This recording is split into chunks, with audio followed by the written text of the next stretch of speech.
માટે અત્યારે જલ્દી ક્यों ભાગે तुम समय पूरी हुई करवाने हमने लगा आगे बेन लखाओ वास्ते कहो कि भाई आगे बेन लखो तो जब समय देगी घड़ी पूरी हुई करो ना सकी મને પણ અચ્છો નહીં લાગે ના ટિફિન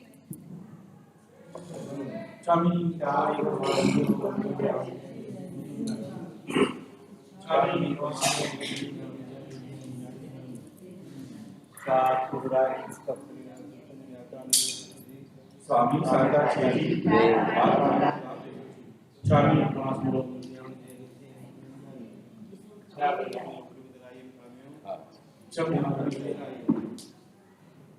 जनकीर्ति अपत्यम बलपत्यम भक्ति पारे दुनिया में आनावे सुंदर विचार सुने समझ सुने अंतर मतलब की कल वैसी की मजे में सुनो बारे में तुझे जाओ चार स्टार्टिंग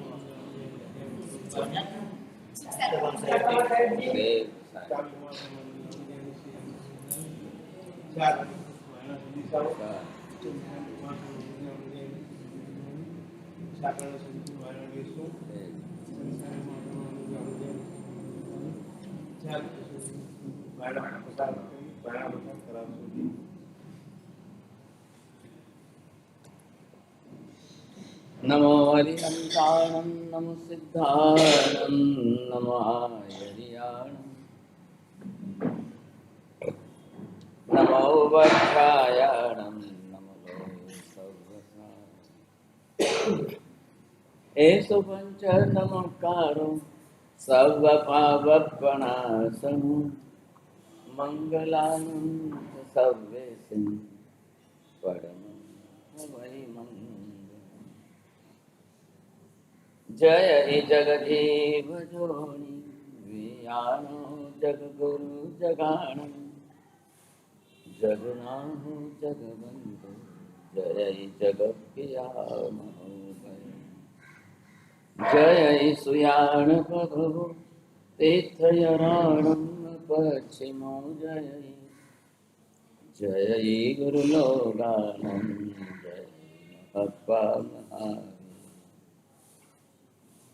वंदे मायसं महाभागं महावीरं महामुनिम् अमरनराय मह्यं चरमतीर्थयरम्यमसतित्तसं सर्वारिष्टप्रणाशाय सर्वादृष्टार्थदायिने सर्वलब्धिनिधानम्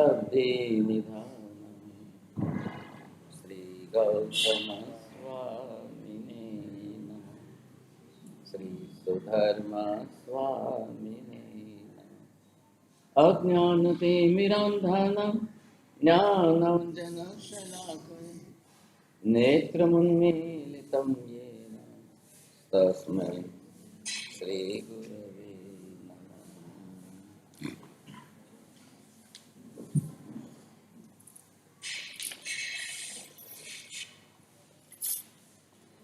क्या काका तीर्थ है? तीर्थ है कि बात?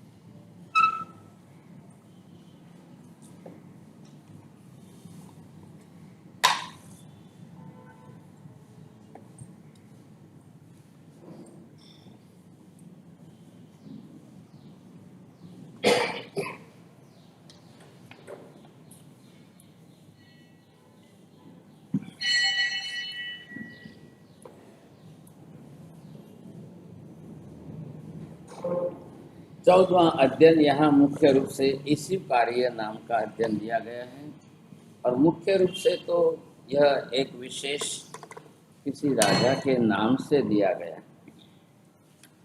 अब जिस तरह से जो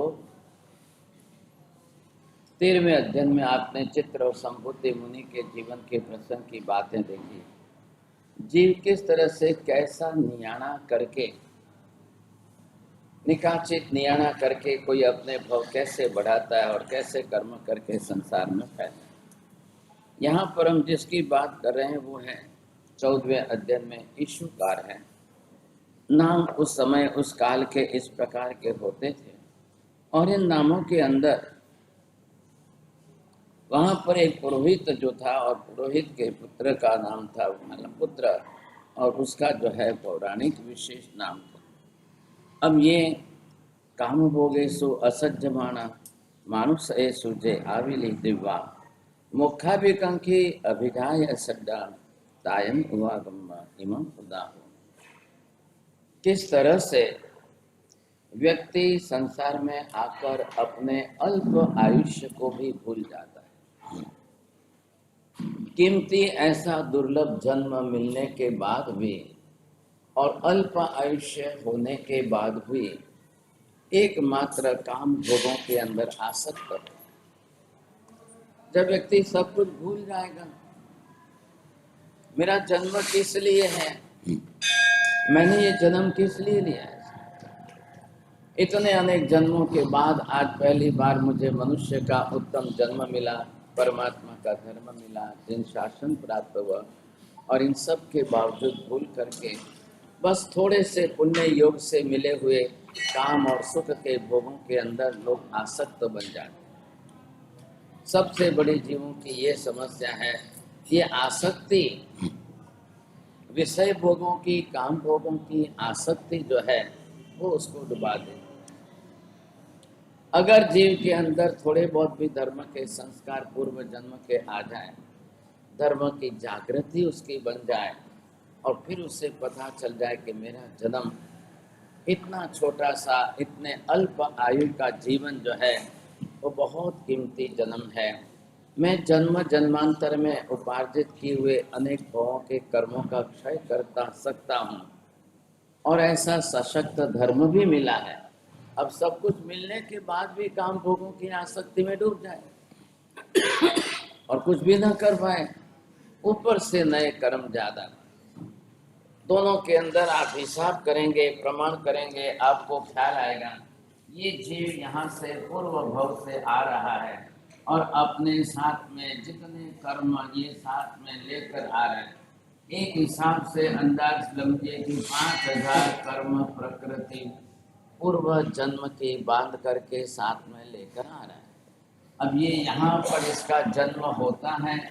अब जन्म के बाद में ये अपना 5000 का प्रमाण जो है, अब 100 बरस जीते जीते जब मालूम है कि मृत्यु निश्चित है, तो अब ये यहाँ से अपना जीवन जिस तरह से आगे बढ़ाए, 10, 20, 30, 40, 50, 60 के हिसाब से भी अगर आप चलते रहें, 5000 पिछले जन्मों के लेकर आया, उसमें से कितना घटाया, कितने कम। क्यों आपको ये पूछा जा रहा है? एक तरफ से कर्म क्षय कारक, कर्म क्षय कराने में सक्षम सबल धर्म में, अब ये भी तो पूर्व पुण्य की उदय, पूर्व भव का कोई ऐसा प्रबल उत्कृष्ट पुण्य उपार्जन किया तब तो मिला है। अब ये मिलने के बाद आपने इस 5000 से आपने घटाकर 2000 कर दिए। 100 साल के अंदर 3000 पुराने कर्मों का क्षय किया, तो आपका जीवन जो है सफल हो जाए, सार्थक हो जाए कि मृत्यु के बाद जब यहाँ से फिर आप चले जाएंगे तो दूसरे जन्म के अंदर अब जाते समय आपके जो है सिर्फ और सिर्फ 2000 ही बचे। मतलब आपने इन 100 साल के अंदर 3000 पुराने कम किए। अब इधर देखिए आपकी, आपने नए जो है नए कर्म और कितने उपार्जन किए हैं, अब वो आपको हिसाब दें। पुराने कम किए कि नहीं किए, घटाए कि नहीं घटाए। अब सवाल ये हो रहा है कि पूरा जीवन बीतते बीतते एक भाग आपने अपने जीवन का ऐसा रखा कि इसके अंदर 10,000 गुने आपने नए कर्म बना दिए। अब कितना सिर पर लेकर जाएंगे आप?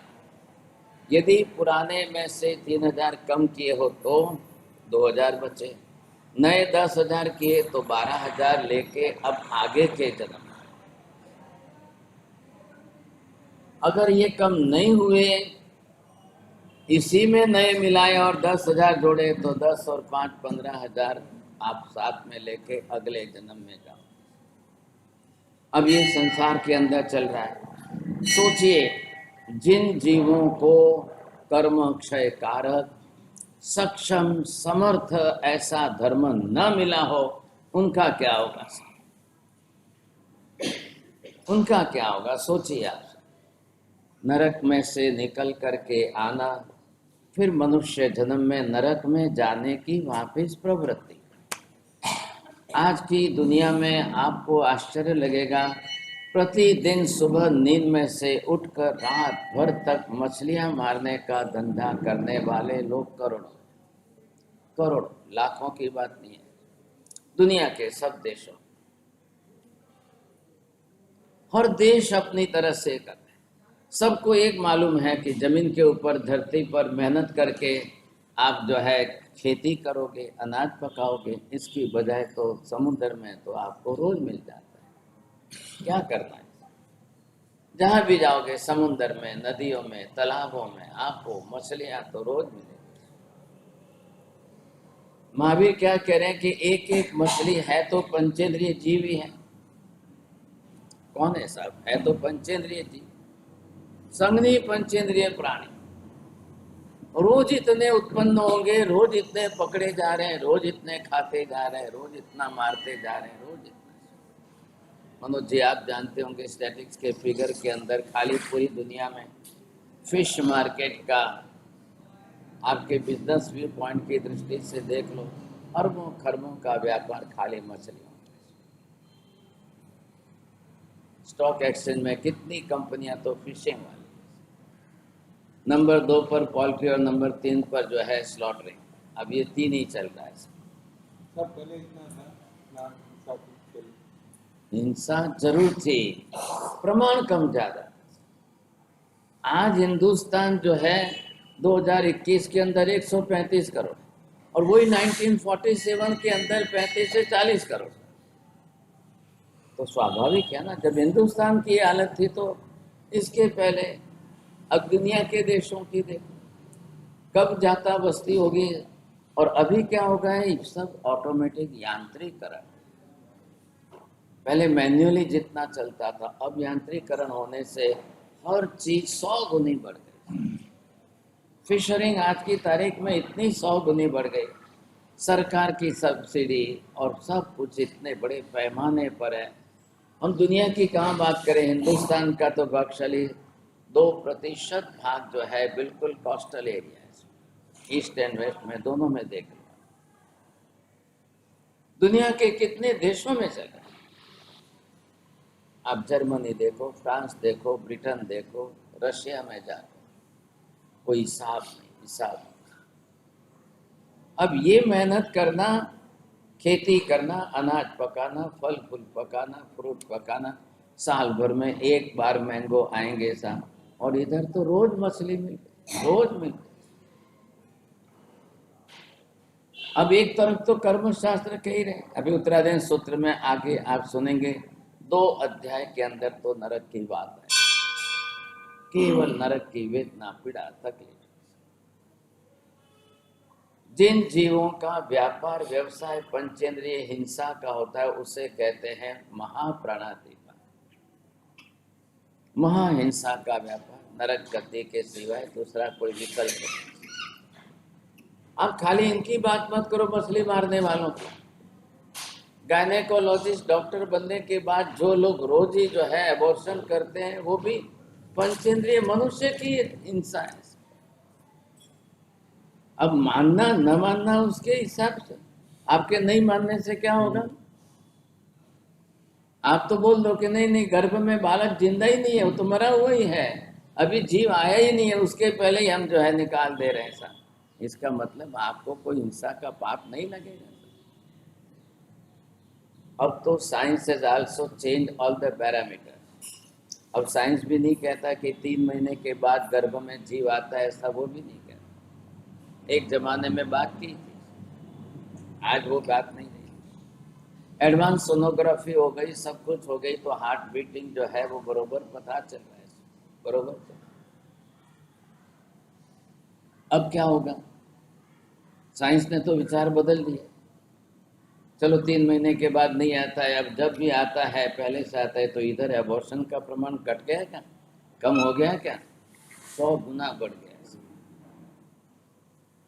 और इतना बढ़ गया, इतना बड़ा फिगर आता है हर साल। हिंदुस्तान का फिगर करोड़ों पर, 1-2 करोड़ के ऊपर जाता है। ऑफिशियल फिगर कितने और अनऑफिशियल और कितने, साबी।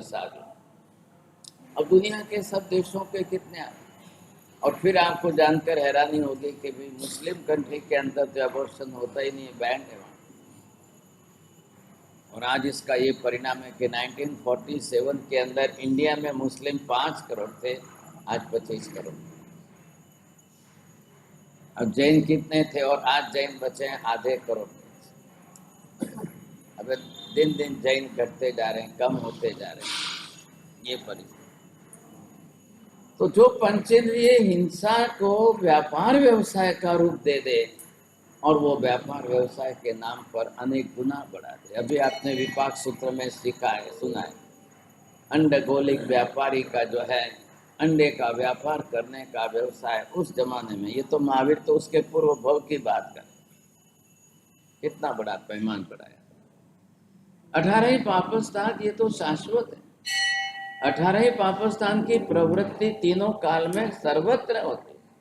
आज चले जाओ महाविद्य में, आज हो रही है। अब कल्पना करो जहाँ तीर्थंकर विचरते हो, एक भगवान के 10 लाख केवल ही विचरते, एक एक भगवान के 100 करोड़ साधु साध्वी विचर रहे हो, और वहां भी अगर हो रही है तो यहाँ हो रहा है, तो उनको आश्चर्य नहीं लगा? इतने बड़े पैन।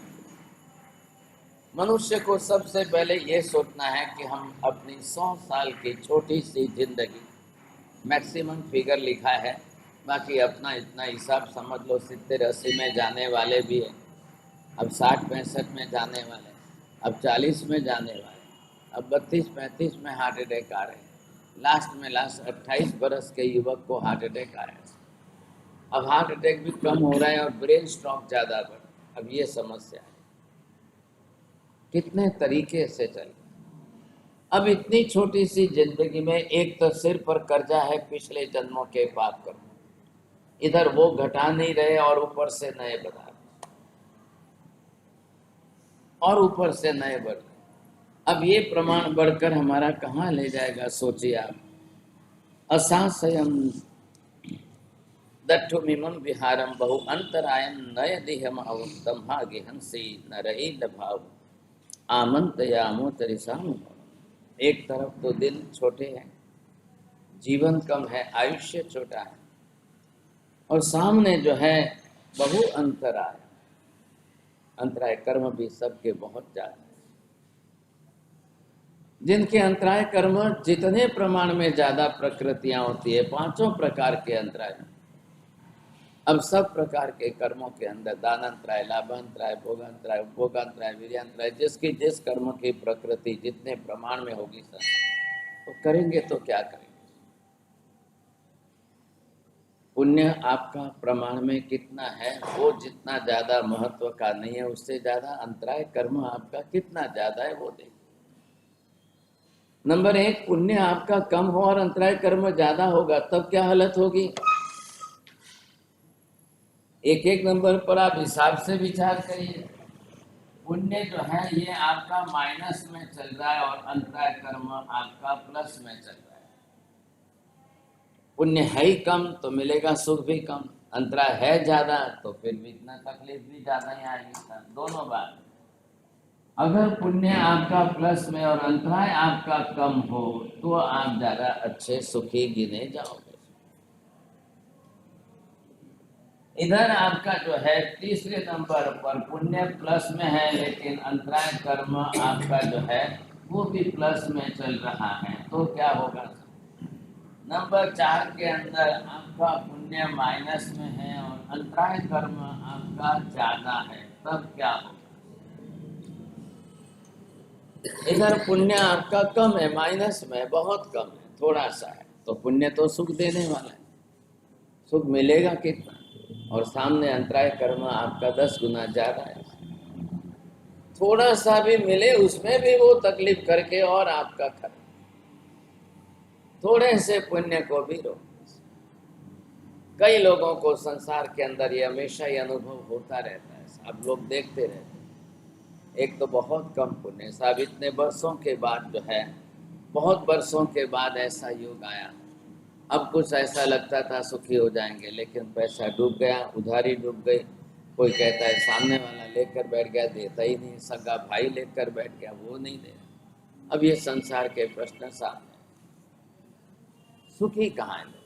संसार के अंदर देख लो, वे आ अहि आ नहावंतितानम बुद्धादि आ निति तमम तमेणम जाया या पुत्ताया नहवंतितानम को नाम ते अनुमन्ने। कई बार लोग सोचते हैं कि दीकरा घना हशे तो आपने सुखी रहेशो, पुत्र ज्यादा अच्छे रहेंगे तो और सुखी बन जाएंगे सब। लेकिन आशा लगाकर बैठे रहने वालों को जब पुत्र की तरफ से सुख मिलने की अपेक्षा आशा बनती है और उससे विपरीत हो जाता है, तब उसका दुख वो झेल नहीं पाते। घणी वखत पारका दुख आपी दे छो तो सहन કરી લઈએ છે, ચલાવી લઈએ છે, પણ જ્યારે આપણા પોતાના જે છે એ દુઃખ આપવા માંડે, તકલીફ આપવા માંડે, ત્યારે માણસ ક્યાં જાય? ત્યારે અસહ્ય થઈ જાય છે। જહાય અગ્નિ અરણી અસંતો ફીરે ગયમ તિલ મહાતિલેસુ એમેવ જાયા શરીરમ में सत्ता समुच्चयी नासई नाम चित्ते। कितनी बार जीव जाकर समुच्चय भी उत्पन्न होता है, जन्म तो लेना ही पड़ता है। अब समुच्चय का आयुष्य है कितना, 2 घड़ी के अंदर तो जन्म लेके मर भी जाए। जीवन ही कैसा, जहाँ वयम धम्म मयान माना पावन पूरा कम्म मकासिस मोहा उरब माना परिरक्ति अंता न ते तम नेव बुद्धो भी समाय राम। सर्वथा धर्म को बिल्कुल ही नहीं पहचाना, धर्म की सर्वथा उपेक्षा करना, जीवन में धर्म की कोई आवश्यकता समझना ही नहीं था। धर्म का मतलब मात्र एक क्रिया विधि से, आचार से नहीं है, दोनों तरफ है। विचार भी इतने शुद्ध, ज्ञान की भी इतनी परिपक्वता चाहिए साहब, और ज्ञान इतना परिपक्व नहीं हुआ तो बहुत मुश्किल हो जाए। इसलिए यहाँ पर जो है जा जा वच्चई रहणी नशा पड़ेनी अत्तई धम्मम चकुण मानस सहला जनती ना। जो रात दिन हमारे जीवन के बीतते तो जा ही रहे, आप कुछ भी करो या ना करो, और कोई कर्म घटे कि ना करे, दूसरे 7 कर्मों की तो सहेतुक निजरा करोगे तो घटेगा। आयुष्य की कोई निजरा नहीं करता है, लेकिन रोज घट रहा है। आयुष्य आपका श्वासोश्वास के साथ चल रहा है, और प्लैनेटरी सिस्टम तो सूर्य चंद्र की गति चल रही है, तो दिन रात तो होने ही वाले, दिन रात तो कोई घटते ही नहीं है सर, वो तो सतत है, वो चलते ही रहते हैं, वो नहीं रुके। जैसे ही आपकी जिंदगी की एक रात बीती, जीवन का एक दिन पूरा हो गया, जीवन का एक दिन और पूरा हो गया। आप दिन प्रतिदिन यहाँ से जब चल रहे हो तो धीरे धीरे आप मृत्यु की तरफ नजीक पहुंच रहे हो। आप बड़े हो रहे हो कि छोटे हो रहे हो? अब 100 का जीवन है और 60वीं आप जो है वर्षगांठ मना रहे हो, तो आप बड़े हुए कि छोटे हुए? 60 जीवन के बीत गए, निकल गए, अब बचे कितने साल? तो आपको राजी होना चाहिए कि दुखी होना चाहिए? आप 60वीं हैप्पी बर्थडे मना रहे हो तो दुखी होइए कि मेरी जिंदगी के 60 बरस ऐसे ही हाथ से चले गए, अब बचे 40 केवल। अब बीते 60 में मैंने क्या किया क्या नहीं किया, तो आगे के 40 में मैं क्या करूं? जो बीत गए 60 उसमें मैंने कोई इतना रिजल्ट नहीं लाया, अब तो मेरा आगे तो फिर बुढ़ापा आएगा, शरीर अशक्त होगा, शरीर कमजोर होगा, शक्तियां क्षीण होगी साहब, तब मैं क्या कर पाऊंगा? जब शरीर सशक्त था तब हमने नहीं किया, कर्मक्षय नहीं किए, धर्म नहीं किया। अब शरीर अशक्त कमजोर होने के बाद अब आप मात्र आर्त ध्यान करोगे, હવે મારાથી કંઈ થતું નથી, હવે કંઈ એક આકાશનું બેસનું પણ શક્ય નથી, હવે તો નવકારસી પણ નથી થતી, હવે તો આ રોગ છે ને હવે तो आ रोग से, फिर आप बहाना दोगे डॉक्टर का। डॉक्टर तो कहता है कि आप सुबह से ही खाना चालू करो, हर 2 घंटे थोड़ा थोड़ा। अगर आपने डॉक्टर की ये पॉलिसी मान ली कि हर 2 घंटे खाओ तो आपका डायबिटीज जिंदगी में नहीं मिटेगा, कभी नहीं मिटेगा। डायबिटीज आपको ज्यादा उपवास शामिल करने से जल्दी मिट सकता है। पेनक्रियास को जब आराम मिलेगा और वो पूरे बॉडी के अंदर मेंटेन कर लेगी, शुगर का लेवल बना देगी सब, तब आपका काम। आप पेनक्रिया को 2 मिनट भी आराम करने नहीं दो। ये भी एक मशीन है, अंदर की सिस्टम एक मशीन है।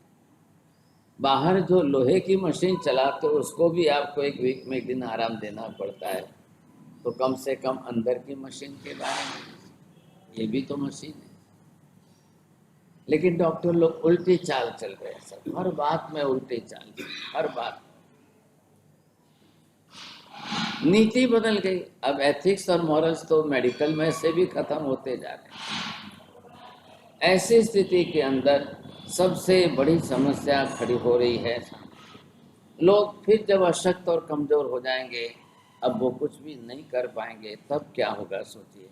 ऐसी स्थिति के अंदर जहाँ ये वही तनु अम्बु अंकम निमोणिम बिच्च फले इबुतो ऐसे ए में ए जाया पयहंती भोए ते हम कहम नाम गमित। अब जिस तरह से हम संसार के सुख भोगों में आसक्त बने या ना, बहुत मुश्किल है। सुखी होने पर भी और लोग जगता है, और लोग जगता है कि इससे ज़्यादा और सुख भोग कैसे इकट्ठे करें, इससे ज़्यादा और सुख भोग कैसे लाए साथ। इस तरह से लोग जो है इस सुख की जाल में फंसते जाते। ये नहीं लग रहा है हमको कि नहीं नहीं नहीं बस बहुत है, बस पर्याप्त है, बस पर्याप्त है।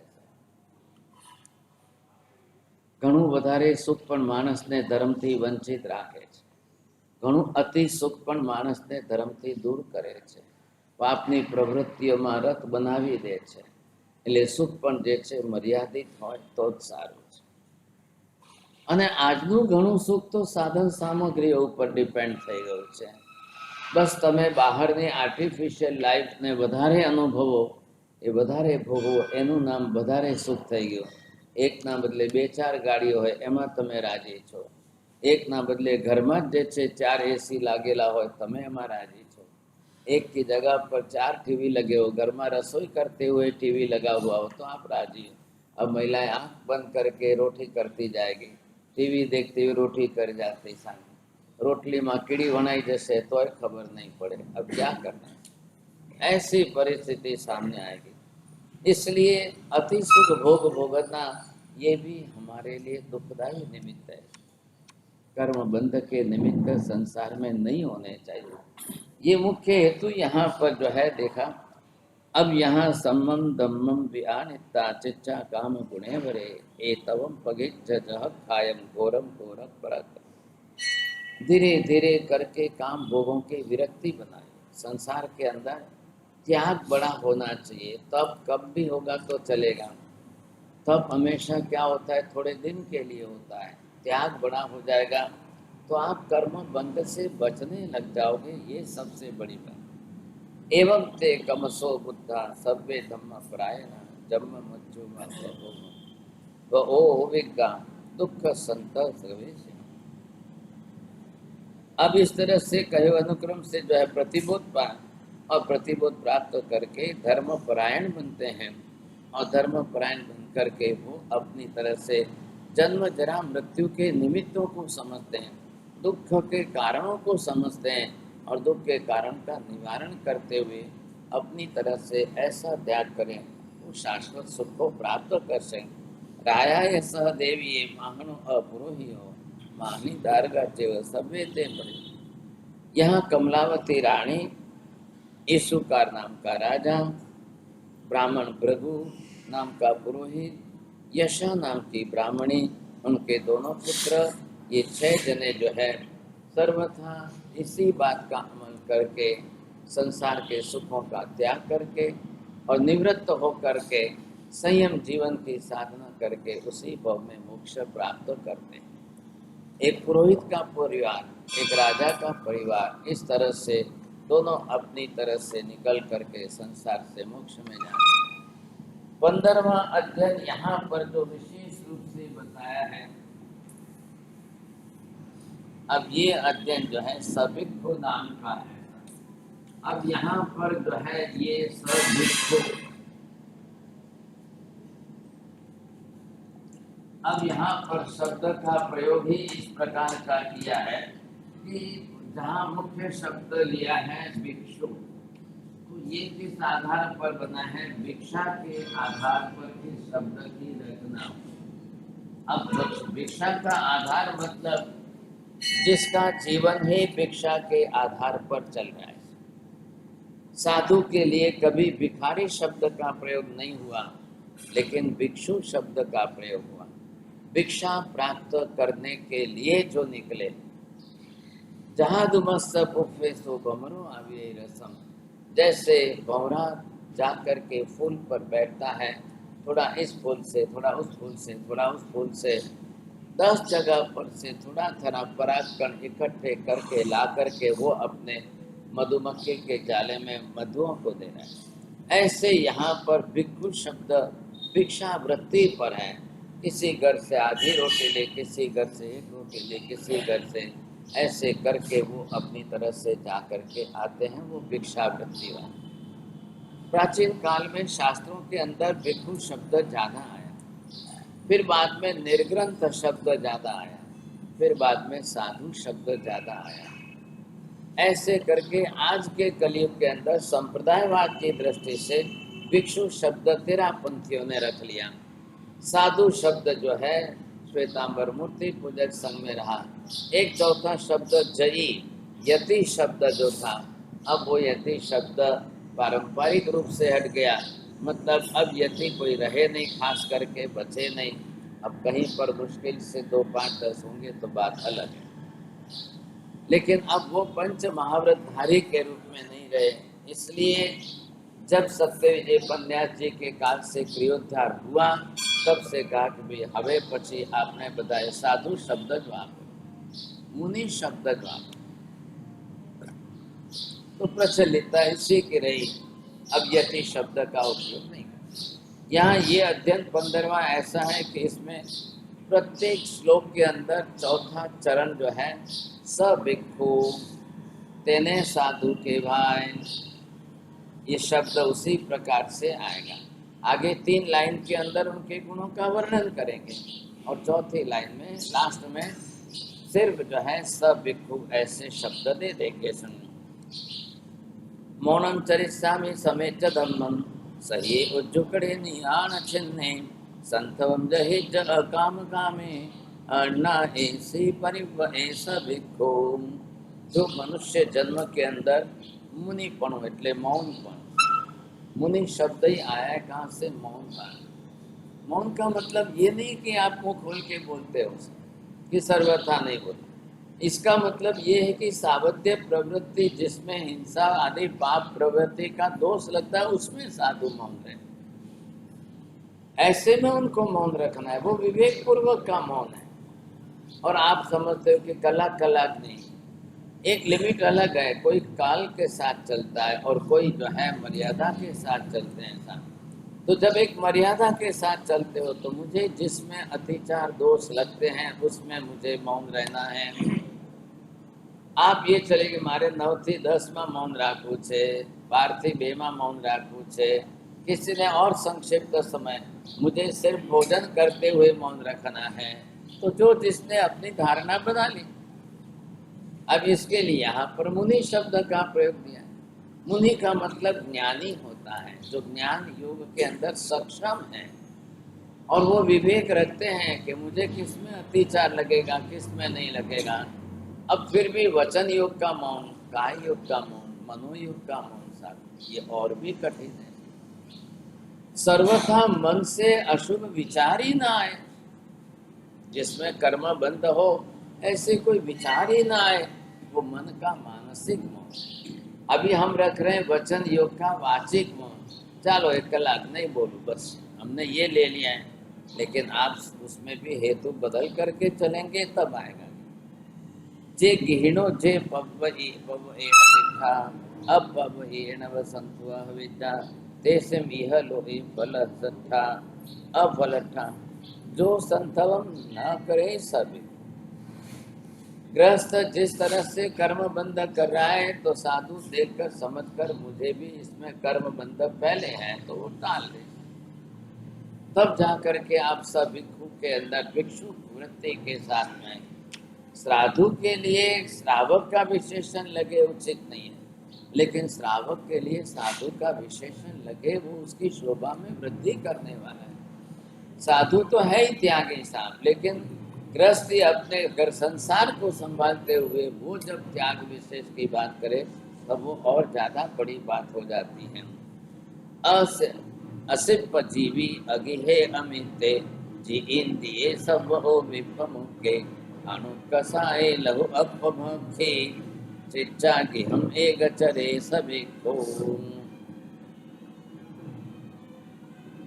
अब जिस तरह से यहाँ अलग अलग तरीके से क्या जिन निमित्तों को लेकर चित्रादिक शिल्प के आजीविका करना हो अथवा किस प्रकार से जो है लोग करते हैं, इनके अंदर मुख्य रूप से हेतु दिया है कि ऐसी कोई आजीविकोपजीवी न हो, वो अपनी तरफ से भिक्षु के रूप में कहलाते हैं, भिक्षु हैं। यहाँ बहुत छोटा अध्ययन है, सिर्फ जो है 16 श्लोकों का अध्ययन है और 16 श्लोक के अंदर ये बात यहाँ पर मुख्य रूप से करें। अब आगे चल करके आप देखिए 16वां अध्ययन जो है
सोलवां अध्ययन यहाँ पर जो है ब्रह्मचर्य अध्ययन नाम दिया है इसको। सीधे अर्थ में साफ साफ शब्द का है कि ब्रह्म मतलब आत्मा है। ब्रह्म मतलब आत्मा और आत्मा के गुण है ज्ञान दर्शन चारित्र। मैं आत्मा गुणों की तल्लीनता में रहूं, आत्मा गुणों के आचरण में रहूं। जब देखो तब आत्मा के ज्ञान दर्शन आदि गुण के आचरण में, तब जाकर के वो अपने अंदर आत्मा के अंदर रहे हुए कसाय मुनि, राग द्वेष आदि मुनि और विषय वासना के कर्मों को दबा सके। इधर आप ये देख रहे हैं, ये तीसरा चारित्र गुण। अब इसके ऊपर जब कर्म का आवरण आ गया, अब ये कर्म का जो आवरण है इसका नाम है मोहनीय कर्म। अब इस मोहनीय कर्म के अंदर इसकी 28 प्रकृतियां हैं। अब इन 28 प्रकृतियों के अंदर एक विभाग जो है वो ये विभाग है, इसका नाम है वेद मोहनीय कर्म। अब ये वेद मोहनीय कर्म 3 प्रकार की प्रकृति का कर्म ग्रंथ के शास्त्रकार भगवंतों ने इसका नामकरण किया है और हम इसको व्यवहारिक भाषा में सेक्सुअल डिजायर्स कहते हैं। ये विषय वासना की काम संज्ञा है। स्त्री के मन में पुरुष के प्रति आकर्षण, पुरुष के मन में स्त्री के प्रति आकर्षण और नपुंसक में दोनों के प्रति। तो ये जो वेद मोहनीय की कर्म प्रकृति सब में पड़ी हुई। निगोद से लेकर एकेंद्रिय जीव से लेकर पंचेंद्रिय तक संसार के समस्त जीवों में, देव गति के देवों में है, नरक में है, नारकी जीवों में है, सब में पड़ी है। अब ये क्या करेगा, अंदर विषय वासना की काम संज्ञा जगाएगा, और वैसी विषय वासना के काम भोग की संज्ञा जब जगती है तब मनुष्य अपनी तरह से स्त्री पुरुष शरीर से भोग संभोग की वृत्ति करते हैं। अब हमने ये कहा कि जब ये प्रवृत्ति चलेगी अब्रह्म सेवन, और जब आप अपनी तरह से ब्रह्मचर्य के गुण में रहेंगे, आप ब्रह्मचर्य के गुण में रहेंगे, आत्मा गुणों के अंदर अधीन रहेंगे, तब आपको शरीर की वृत्ति पर नहीं जाना। शरीर से ही सुख भोग भोगना, शरीर में भी पराये शरीर से सुख भोग भोगना, ये बुद्धि जब बन जाती है तो लोग इसी दिशा में आगे रहते हैं। फिर बार बार वही वृत्ति बनती है, बार बार वही दृष्टि बनती है, बार बार उसी विचारधारा में लोग रहते हैं। ऐसी स्थिति में आत्मा को जब समझाया है कि अब किस तरह से आप करोगे, कैसा जीवन जियो, तो यहाँ पर खास करके ये जो अध्ययन दिया है 16वां अध्ययन गद्य रूप में, ऐसा दूसरा अध्ययन जैसे गद्य रूप में आया था। गद्य और पद्य का भेद ये है कि दूसरे सभी अध्ययन श्लोकबद्ध रचना वाले, वो श्लोकात्मक चल रहे हैं, और ये अध्ययन विशेष रूप से जो है गद्य में पैराग्राफ के रूप में स्वम में आउसम तेणम भगवया एवं अखायम, यहाँ पर कदम कदम पर चल करके सुधर्मा स्वामी जब जम्बू स्वामी को भगवान की इस बात को सुना रहे, तब जम्बू स्वामी ने पूछा, भगवंत तीर्थंकर महावीर प्रभु ने क्या कहा है, भगवान ने क्या कैसा स्वरूप बताया है सामने। ये जब बात आई, इस स्वरूप के जब बात सामने आई, तब जहाँ सुधर्मा स्वामी अपनी तरह से शब्द प्रयोग करते हुए कह रहे हैं, तेणम भगवया एवं अखायम, परमात्मा महावीर प्रभु ने ऐसा कहा है, ऐसा कहा है, ये शब्द उनके तरफ से विशेष आए। तो यहाँ पर भी यही बात सामने से आ रही है, तेणम भगवया एवं अखायम, परमात्मा महावीर प्रभु ने ऐसा कहा है, ऐसा कहा। अब ये विशेषता क्यों आई, ये विशेषता कैसे आई, इसकी विशेष बात यहाँ पर रखी गई। तो सर्वसामान्य रूप से मुख्य कैरे खलुते थेरे हिम भगवंते हिम दस बब्ब चेर महिम छाया पन्नता, परमात्मा महावीर प्रभु ने 10 प्रकार से ब्रह्मचर्य के स्थान आपको अलग अलग बताए हैं। अब संसार के व्यवहार में आप कब किस समय किस प्रकार से कैसा व्यवहार करेंगे, किस ब्रह्म आचरण में आपको किस तरह से कैसा आचरण करना है, तो यहाँ पर 10 प्रकार के अलग अलग ब्रह्मचर्य स्थान बताए, ताकि जीव जो है जा करके निरर्थक पाप कर्म न पाए। बात इतनी सी है। स्थविर भगवंतों को निश्चित से 10 ब्रह्मचर्य स्थान में समाधि के स्थान का, वैसे देखा जाए तो ये 10 प्रकार के समाधि स्थान बन जाते हैं। अब यहाँ इस प्रकार के स्थानों में विशेष रूप से प्रथमे जायते चिंता, द्वितीय दृष्टुमिच्छति, तृतीय दीर्घ निश्वास, चतुर्थे ज्वरमादिशे। अब ये अलग अलग हेतु से जिन लोगों को अब्रह्म का सेवन करना होता है, वो कैसे कर्म बांधते हैं, उनके लक्षण कैसे होते हैं, वो अपनी तरह से किस किस प्रकार की प्रवृत्ति में आसक्त होते हैं। तो यहाँ सबसे पहले कहा है कि आत्मा ब्रह्म भाव में, आत्म भाव में तल्लीन।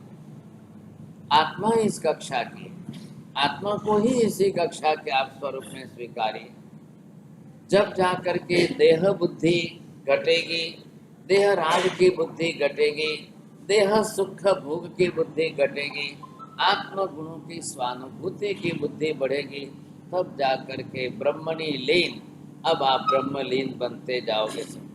अब इसमें अलग अलग हेतु जो बताए हैं, उनके अंदर निर्ग्रंथ जो है वो अपनी तरह से कैसे कैसे निमित्तों का लक्ष्य रखें, देश से, क्षेत्र से, काल से, भाव से, भव से अनेक हेतु बताए कि आप देश क्षेत्र भी कैसा लो, क्षेत्र आपके लिए कैसा अनुकूल रहेगा, आपके भाव आदि आपके किस प्रकार के बनेंगे, तो ये सारे हेतु यहाँ पर अलग अलग प्रकार के कहें।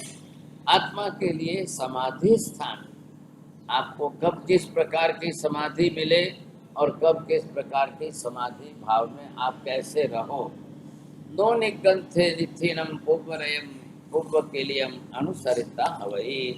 आप कब किस उम्र में दीक्षा लेते हो, कोई बाल्यावस्था में ही ले ले भाई तो उसको भोग सुख का कोई स्मरण ही नहीं।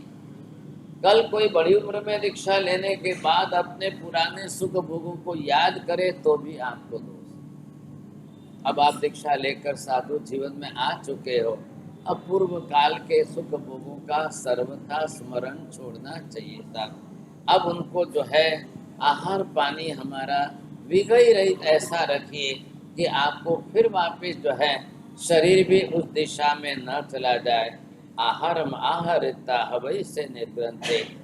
आप अपनी तरफ से तपो भाव में कैसे रहें साहब, दूसरी तरफ वर्ण गंध रस स्पर्श आदि के पांचों इंद्रियों के विषयों का सुख भोग भी मत रखें। जो हम पंचेंद्रिय में बोलते हैं, पंचेंद्रिय संवर्णों के अंदर भी यही बात आ रही। जब विविध मणान्यम रहियम थी जनेनय बम बचे रस खट्टा आनयम तो निसे।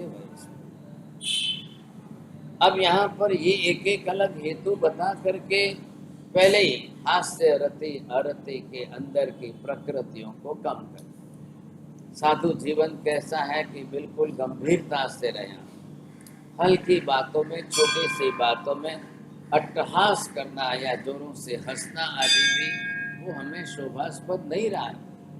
गंभीरता हमारा आत्मा का मुख्य गुण है ऐसा। अब बाकी तो आप चाहे कहीं भी चले जाइए, देव दानव गंधर्वा जक्कर कस किन्नरा बम्बयारिम नमन संते दुक्करंते करंते। देवता दानव नरेंद्र राजा महाराजा यक्ष राक्षस किन्नर आदि भी ब्रह्मचारी मुनि की जो है विशेष रूप से रक्षा करते हैं या उनकी भी अनुमोदन। इस दम में दुबेड़ित सासे गिरदेशिए सिद्धा से जंत चाणेनम सिद्धे संग। 8 दिन तक भी संसार में जितने आत्मा मोक्ष में गए हैं उनमें भी हमेशा सभी जीव, चाहे किसी अन्य धर्म से हो चाहे स्वधर्म से हो, विशुद्ध कक्षा के ब्रह्मचर्य का पालन करके ही मोक्ष में गए। 70वां अध्ययन यहाँ पर आता है। बोलो उतावल है।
देखो एक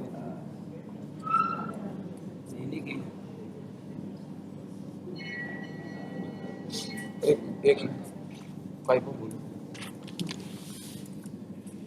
हमारे बीच में अस्थि कोटारी जो संघ से जुड़े हुए हैं, इनके अपने ट्रस्ट में, संघ में भी ये ट्रस्टी रह चुके हैं।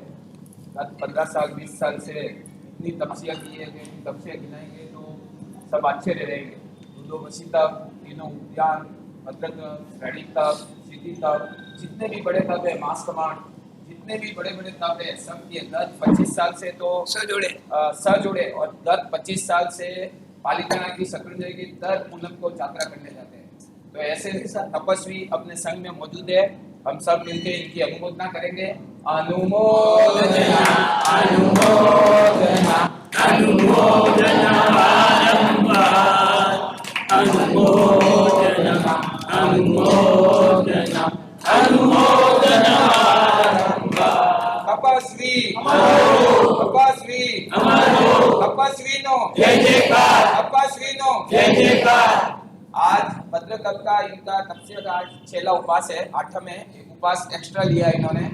कल व्यासना में इनकी तपस्या पूर्ण हो गई थी, लेकिन आज पाड़ना 8 के दिन नहीं करना है, इसीलिए इन्होंने एक उपवास लिया है और पाड़ना कल रखा है। भद्र तप इनका चल रहा है और सहजोड़े ये भद्र तप किया है। पूरा का पूरा तप घर से किया है, पूरे व्यास ने घर से किए, खूब से संघ की तरफ से, और सब इतने बैठे हुए उनको दिल से अनुमोदना। जो तपस्या घर से करते हैं, भले वर्षी तपो वगैरह, वो दिल से अनुमोदना, क्योंकि संघ में करना और घर में करना बहुत फर्क पड़ जाता है। तो खूब खूब अनुमोदना। कल इनका कार्यक्रम रखा गया है पूरा दिन। कल साहिब जी का व्याख्यान उधर वासुदेव अपार्टमेंट में रखा गया है। इनका रेसिडेंस वासुदेव अपार्टमेंट में है। तो वासुदेव अपार्टमेंट में 7:30 से लेकर 8:30 बजे, मतलब 7:45 से 9:45 बजे व्याख्यान रहेगा। और उसके बाद में जितने पधारे हुए उनके लिए नौकाशी की व्यवस्था रखी गई है। और दोपहर को इनका पाड़ना भी ये 12:39 के बाद में पाड़ना करेंगे।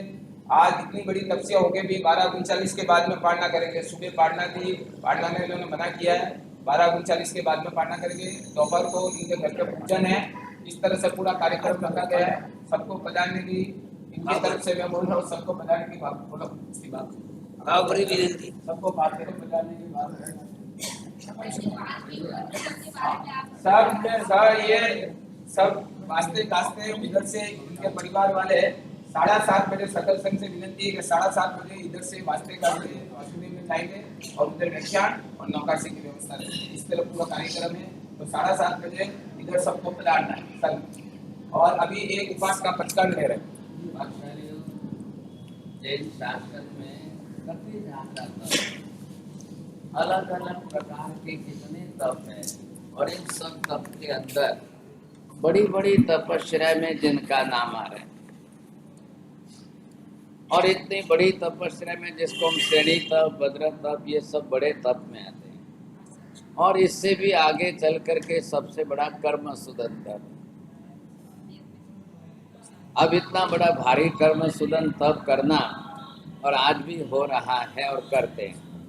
आज अंटेमरो वाल्केश्वर में हंसरत्न श्री आचार्य महाराज राम 108 उपवास ऊपर वे गया है। हमें वहाँ तो 180 किलो रहा, और 180 करने के बाद और ऊपर आगे बढ़ रहे हैं।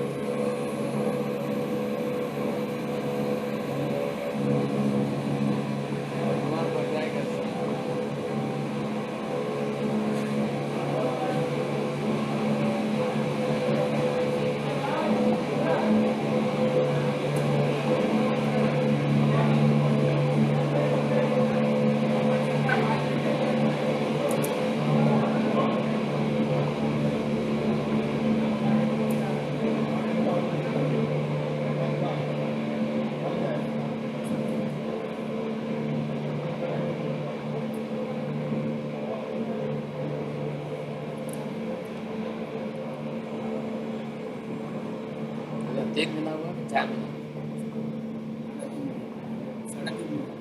3.5। तो ये तपस्या जो जिस प्रकार की करते हैं उनको ही अनुभव है। अब ये भद्र तप के अंदर कितने उपवास तक आप चढ़ते चढ़ते चढ़ते जाओ, फिर घटते जाए। कब एक साथ में 4 उपवास, 5 उपवास, 6 उपवास, 7 उपवास आए, फिर वापस घट करके, और सबके बीच में कुल ब्यासने कितने हुए? 25। खाली 25 ब्यासने 3.5 महीने बख्शाली, लगभग 100 दिन के ऊपर होते हैं, और इसके अंदर जो है खाली 25 दिन के ब्यासने आते। आज भी जैन शासन में तपस्या बहुत है। अब कई जगह पर देखोगे साधु साध्वी कितनी कर रहे हैं साहब। एक साध्वी जी महाराज के इस समय वापस 80 के ऊपर उपवास चल रहे हैं साहब। अब जहाँ जहाँ देखो जा करके विशेषता जब अनुभव करते हैं। पर एक बात राजू भाई हेमते मोटे देखिए कि खाली तपस्या करे इतनी समता और शांति रहे, स्वभाव के अंदर इतनी शांति, न किसी से दो बात में बात बढ़ाने की घटाने कोई बात नहीं। ये सबसे विशेषता इन्होंने समता पूर्वक शास्त्री के साथ तपस्या की। देखो हर एक संघ के अंदर कोई ना कोई रत्न होते हैं सब जगह हम जाते हैं, कई संघों के अंदर कोई ना कोई रत्न अलग अलग प्रकार के होते हैं, बड़ी गिनती के होते हैं, 2-4 ही होते हैं। लेकिन यहाँ मामलतदारवाड़ी संघ के अंदर राजस्थान जैन संघ में इनका एक विशेष योग तब करेंगे, और उसमें भी सबसे बड़ी बात तो दोनों सजोड़े करते हैं। मैं राजू भाई सजोड़े करेंगे मंझा नहीं है, ये भी तपस्वी है, छठ के बारने छठ करते हैं, 10 वर्षों से करें, पर सजोड़े करे रिया तुम्हें जोड़ो नहीं, हाथी घोड़ो नहीं जोड़ो, उसे 1 जन देवलोक में जाए बीजा कटे जाए। ये बहुत बड़ी विशेषता जनरली देखने को नहीं मिलती है। जब दोनों जने साथ में कर रहे हैं, नियमित पूजा पाठ, नियमित व्याख्यान वाणी का श्रवण करना आना, नियमित क्रिया प्रवृत्ति चल रही है, और कल पारना करके अपने तप की पूर्णता करेंगे। आपका तप निर्विघ्न रूप से शुभ रूप में पूर्ण हो, शासन देव को विशेष शुभकामना चले। कल इनके पारने के प्रसंग पर इन्होंने घर पर व्याख्यान वाणी पूजन रखा है, तो वहाँ पर थोड़ा और विशेष वर्णन आगे कर लेंगे।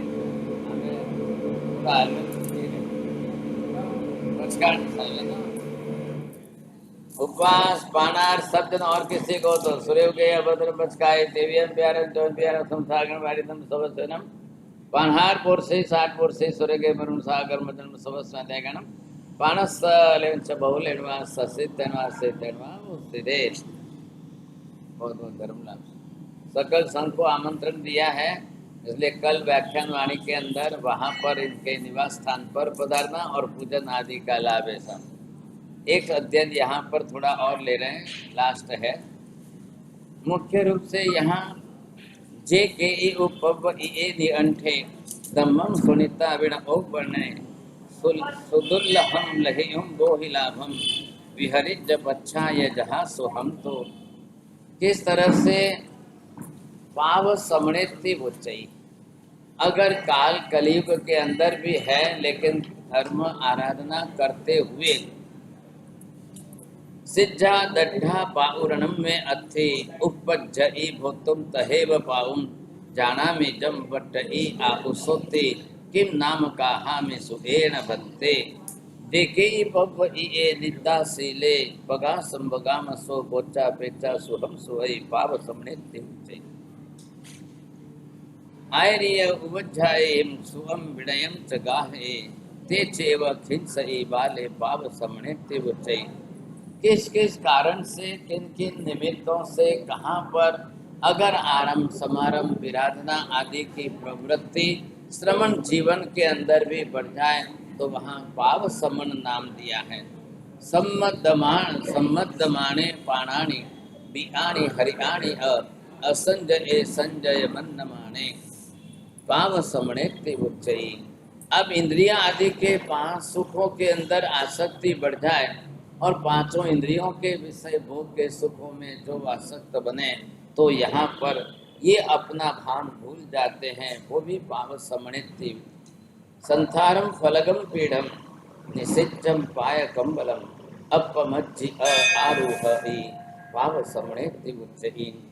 अब इस तरह से साधु संस्कारक आदि के अंदर संथारा करने में अपनी तरह से पाट पाट के ऊपर काष्ठमय जो है काष्ठमय हो या उसी पर आसन करके रहे, लेकिन गृहस्थ की तरह से गादी तकिया आदि का उपयोग न करे, करे तो पाव समृद्धि दवदग्मस्सचरै पमत्ते अभिक्षणम उल्लंघने अचंडे पाव समृद्धि उच्चये।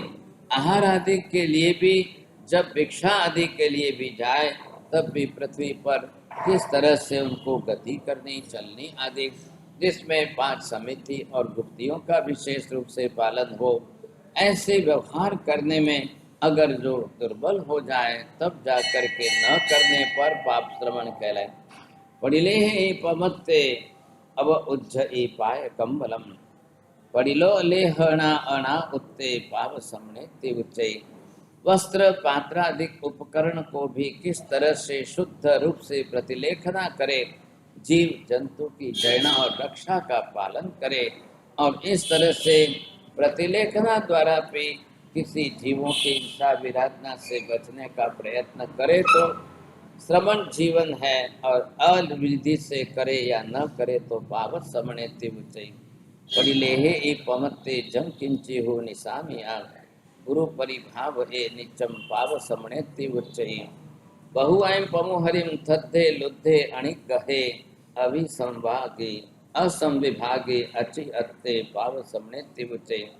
अब साधु भगवान भी अपनी तरफ से मानसिक रूप से माया कपट छल प्रपंच क्लेश कसाय आदि की प्रवृत्ति में रहे तो भी पाव समणे उच्चई। विवायम च उदिरे अधम में अतपन्नहा वुग्गहे कलहे रत्ते पाव समणे उच्चई। विवाद आदि को सर्वथा दूर बचे, उदिरना आदि करते में भी जो प्रशांत न हो, और जिस तरह से कलह आदि की वृद्धि करे तो भी यह जीव यहाँ विशेष रूप से पाप श्रवण कहलाता है। अथिरासने कुक्कुये जत्थ तत्थ निशियये आसनम में अनापुत्ते पाव समणे उच्चये। अब साधु विशेष रूप से आसन पर स्थिर रहे, अगर आसन पर भी न बैठे और भी कथा आदि की प्रवृत्ति में कहीं भी जाकर कुछ भी करे तब वो पाप श्रवण कहलाता है। सरख पाओ सुअई सिज्जम न पड़िले हई संथारय अनापुत्ते पाव समणे उच्चई। अब यहाँ पर ससरख पशु हम सिज्जम न पड़िले, वस्त्र पात्र आदि के साथ संस्थारक आदि करने के लिए भी भूमि आदि का प्रमार्जन वगैरह विशेष, क्योंकि ये भी जैना धर्म है, जीवों की रक्षा करने का उद्देश्य है।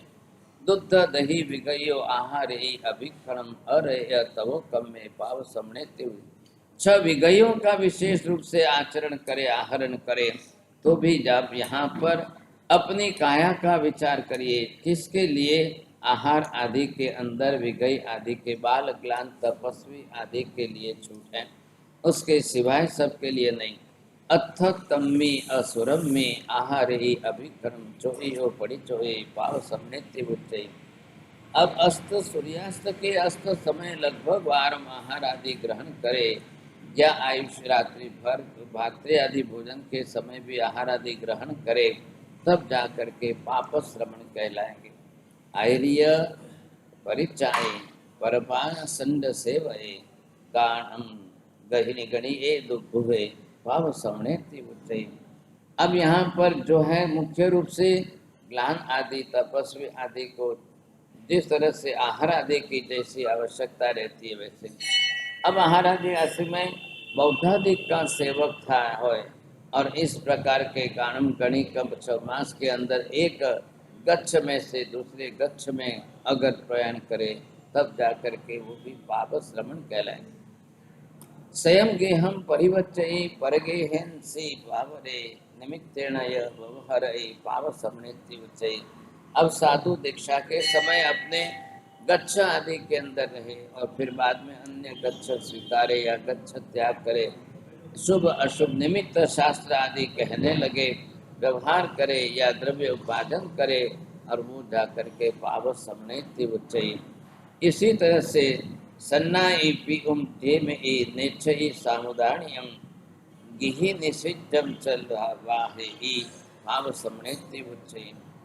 बंधु वगैरह अपने संबंधियों के प्रति प्रीति और विशेष से जो है पिंड आहार आदि को विशेष ग्रहण करे, तब जाकर के गृहस्थों के पलंग आदि आसन पर भी बहे, तब पाकर के पाप समन कहलाए। ए आरी से पंचकुशील संगुड़े रुवन धरे मुनि पवराण देखि में आयन से लोए विषमेश गरहिय न से हम नेव परत लोए। इस प्रकार से उष्ण पाशक्त कुशील संसक्त अहा छंद ये 5 प्रकार के कुशील आदि जीव ये जो है अजितेंद्रिय तथा साधु के रूप में वेश धारण करने वाले भी पाप श्रमण कहलाते हैं। जो वज्र ए सया उदो से शुभ ए कोई मुनि न मध्य आयन से लो ए अपमयम च वही आराह ए लोगमीणम तहा परम तिबेमी। जे साधु सदैव इस प्रकार से पूर्व कई दोषों का त्याग करें और अपने सुव्रत आदि का पालन करें, इस प्रकार से लोगों में पूजित ऐसे रहे, तभी जाकर के आत्म कल्याण विशेष रूप से संभव है, नहीं तो नहीं होता है। आत्म कल्याण की प्राधान्यता रख करके यहाँ इस 70वें अध्ययन के अंदर मुख्य रूप से ये बात कही। कल फिर हम वापस आगे 18वां अध्ययन थोड़ा सा आगे चलाएंगे बात।